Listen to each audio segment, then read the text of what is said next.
Does your weight affect your marriage? Apparently, two people being mixed weight. I was really struck by this expression, mixed weight. I've never heard that before. Another thing to beat ourselves up about. Another label. But anyway, apparently, a mixed weight relationship can actually take a toll on that relationship. This is according to some couples who say that they are judged by other people and can feel less attractive than their larger other halves.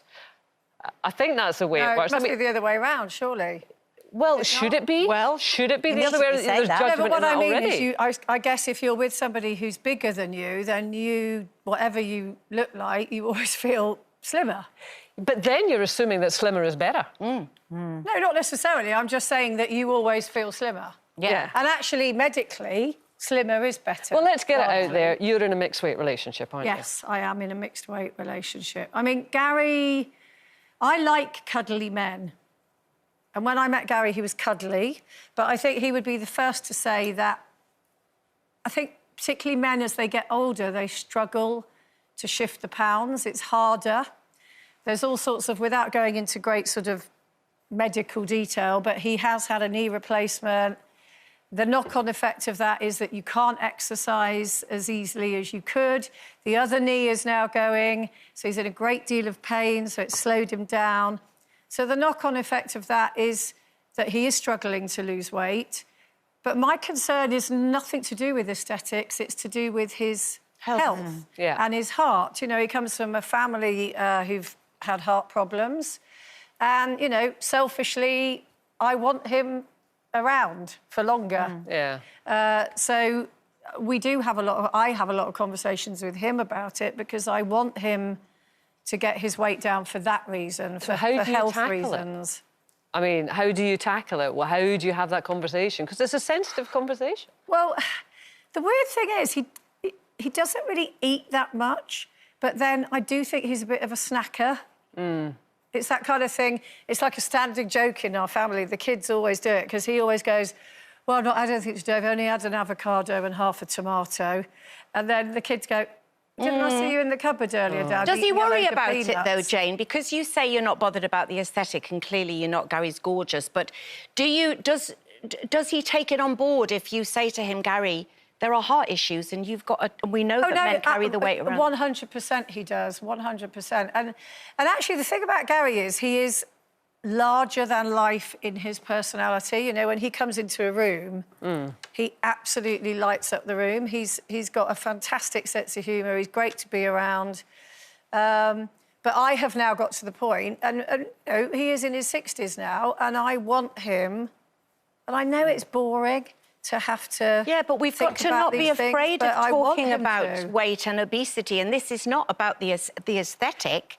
It's about not being frightened to confront the fact that being massively overweight is dangerous. And this year, during this pandemic, has proved more than ever that we have to change the way we think and not be scared to at least talk about it. When Lincoln and I met, we were very much slimmer, but we were desperately unhappy. We were at rock bottom for different reasons. Now we're not remotely bothered about being skinny and thin. But, you know, Lincoln, the same as Gary, Lincoln's dad, Lincoln lost his dad when Lincoln was only 14. His dad was only 42. Through a heart attack like that, Lincoln's in his late 40s.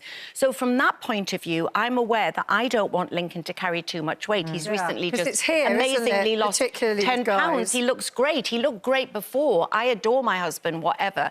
But it's the reason I try and keep my weight to a moderately lower level is because when I lost 2 stone, because I put on 2 stone when I gave up drinking and then had to lose it again, my osteoarthritis in my knees and back cleared up.